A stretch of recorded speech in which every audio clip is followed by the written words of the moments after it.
What's going on, everybody? Welcome back to another episode of Lure Painting with Zach Baker. I'm Zach Baker, and today we're going to be painting a skeleton pattern utilizing the water slide transfer paper. Now, I've got another video showing, it goes into more detail and depth on how I use that paper.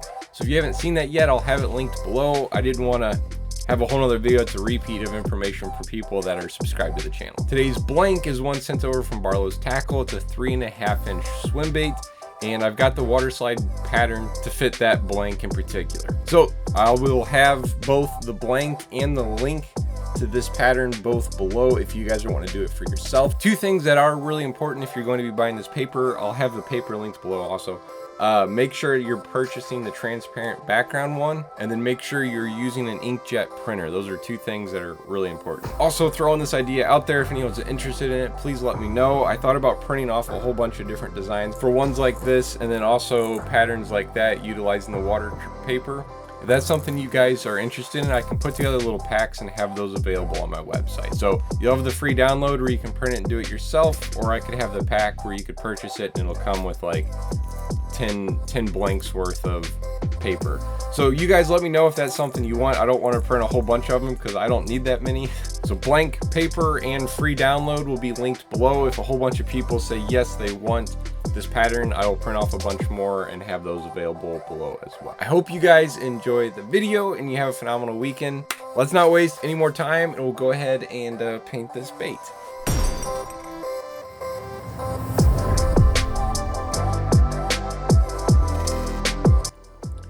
Okay, so this bait was already white. I did do a little bit of prep work. There's a couple spots from the mold that I sanded down and then went ahead and did a base coat of opaque white, just so that way it's a fresh, nice coat. Colors we're going to be using are actually pretty simple. There's only 3 of them altogether if you include that white paint. So next up is going to be this opaque red, and I'm using the Createx paint, running around 40 psi, and I'm not thinning them or anything like that. So if you look at the pattern, the main like center spine of the fish sits just above the center line. So whenever this goes on there, it's going to be just above that line. So what we're going to do is I want some red to be like it's illuminating from behind that spine. So we're going to spray a nice thick red line all the way down the center to about right down the center of the tail back there. And we're going to be doing some more stuff on the gill plate later, but for now, let's go ahead and paint it the solid red after we do that line down the side.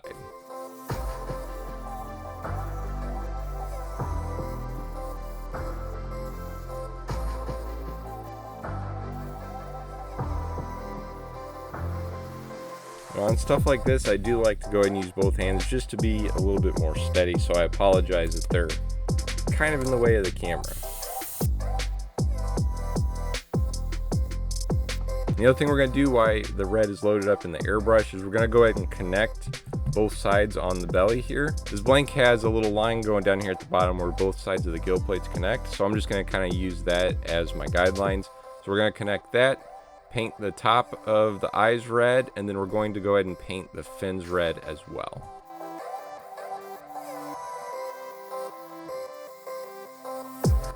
And then make sure that we go ahead and paint the very top of the fins as well, because we are going to be adding some black to this later. So I want this very top to be the bright red. If you get a little overspray like that right there, that's okay. We're going to be painting it black later anyways.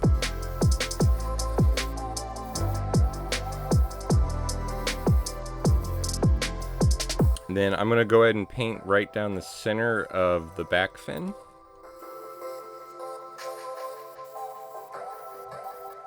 Okay, that is all that we're going to be spraying as far as the red goes. So I'm going to clean out the airbrush, and then we're going to come back and do one of my most favorite things ever. So if you watch this channel, you already know what's coming. If you're new here, you're about to find out one of Zach's most favorite things to do to fishing lures. Okay, airbrush is cleaned out, and we're going to add, drumroll please, some splatter. Some splatter, that's right. So I'm going to take the same red paint, give it a nice little shake, and then get some of that paint up in the cap. And then we're going to be using, it's an acid brush. You can pick these up at Harbor Freight, and I also have them available because I cut them. This is what they look like out of the package, but I kind of cut them at an angle and shorter because it makes those bristles a little bit stiffer to do some nice splatter work for us. So I just like to dip this in the cap. And I always kind of test it on the table to make sure I don't have too much paint on there, because I'm going for some fine speckles, not giant splatters. We're just going to go ahead and give this whole bait a nice little coat of it.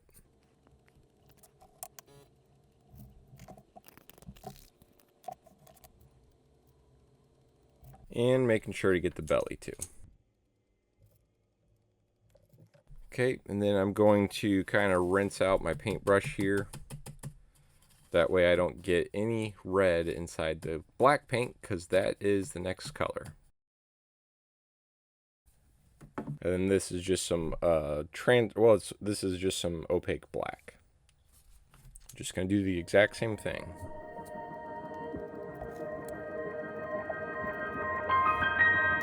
And there we have it. So we got all of our base colors done. So what we're gonna do now is hit this with a hairdryer, make sure that paint is nice and dry. And then for the water slide paper, it uses water to transfer the design onto the bait.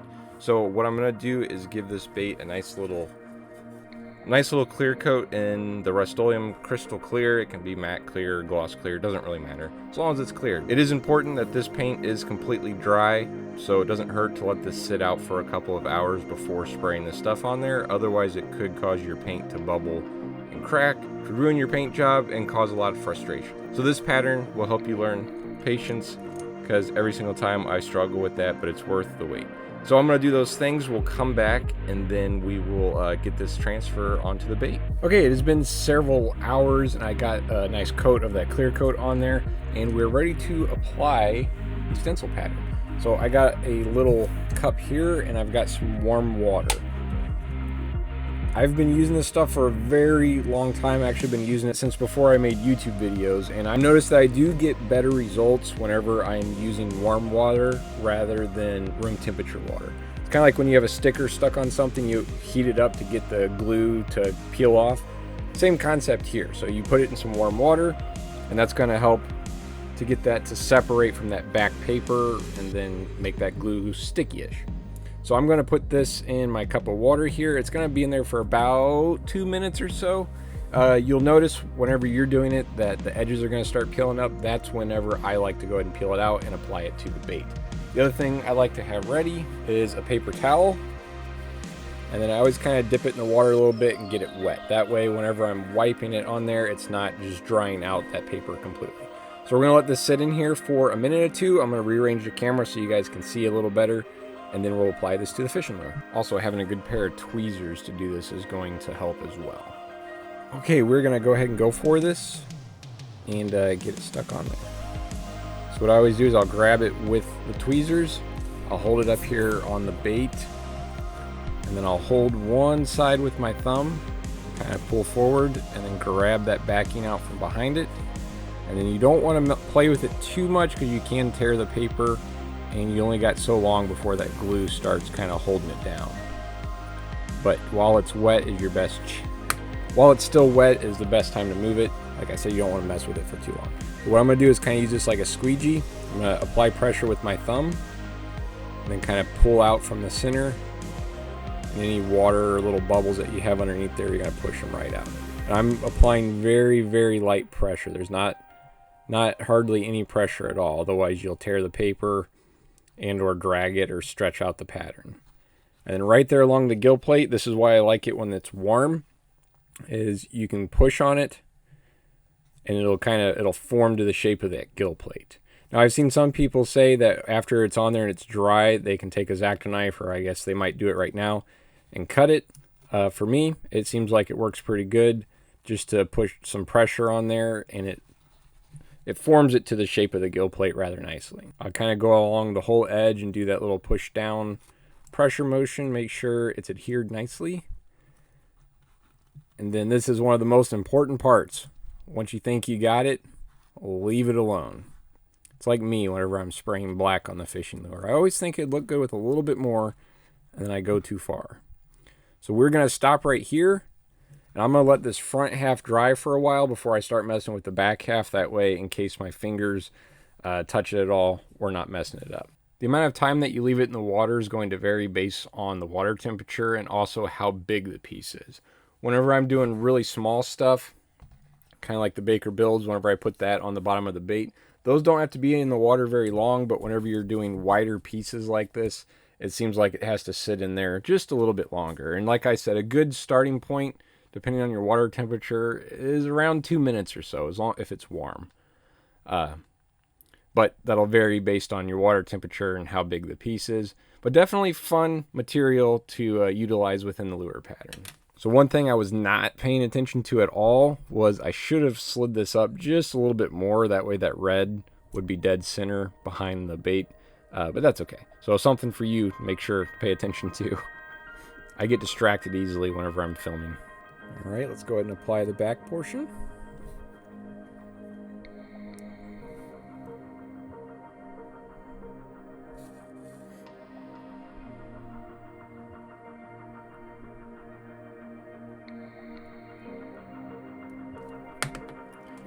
Take the paper towel,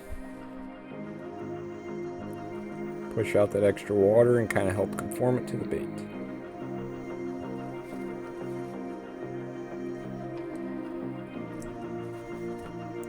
And I got a little bit of an overhang right here, if you can see that. I'm just going to kind of push that down right there and we'll trim it off later.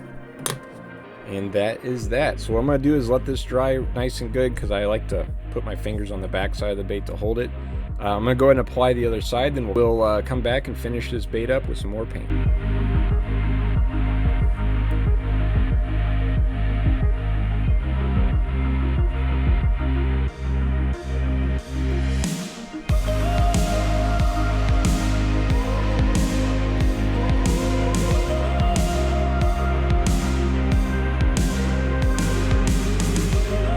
Alright, so we've got both sides with the water slide pattern on there. We got some more painting to do, but this is still kind of wet, so we're going to let this sit out for quite a while, make sure that paper is completely dry before we do any more painting. Okay, so I've got the black loaded up in the airbrush. It's just normal opaque black, and the bait's had plenty of time to dry, so what we're going to do now is going to come back in, and where the water slide paper ends, we're going to add a little bit of black all along that gill plate right there, and a little touch of black by the eyes, up on the nose, and then we might come back in up here and add a little bit of black by those fins.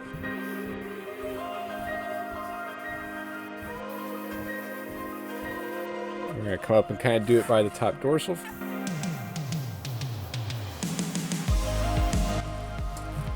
And bring that down up into the nose of the bait.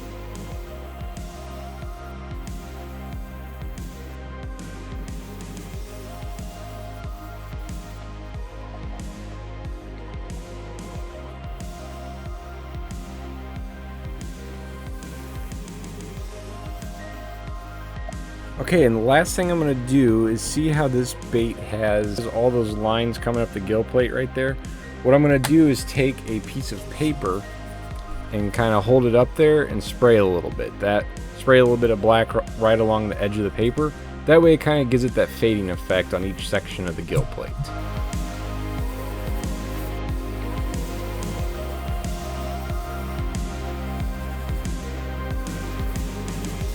See that there a little bit what I'm talking about. I'm going to do the same thing on this side.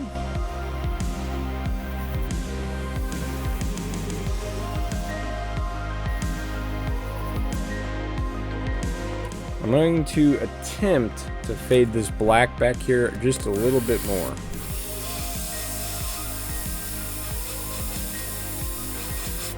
Right into that red.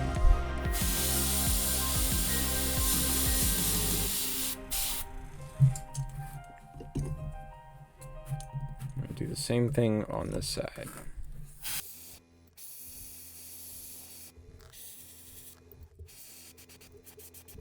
And I'm thinking this tail, maybe you guys can let me know in the comments. I'm thinking this tail needs something because it's kind of the front's all red and black and the tail is just kind of ends in white.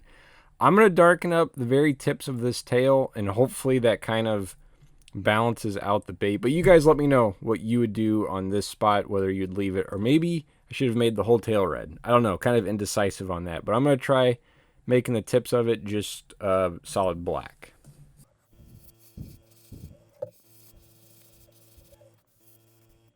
Okay, here is the eyes that we're going to be using. They're black with a little bit of red in the center. I think it should go pretty good with this pattern. And I'm going to do them kind of sideways. So we're going to go straight up and down with it.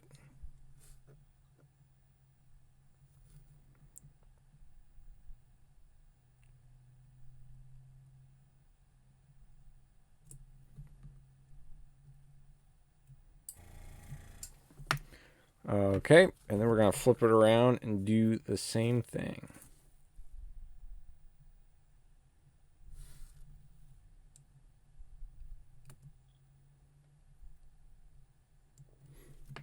So the last thing I'm going to do, I'm not going to worry about doing it on camera, is put Baker Builds on the bottom right there. And then I'm going to make sure the paint is all dry and then get some clear coat on it, and we will come back and take a look at what she looks like all finished up.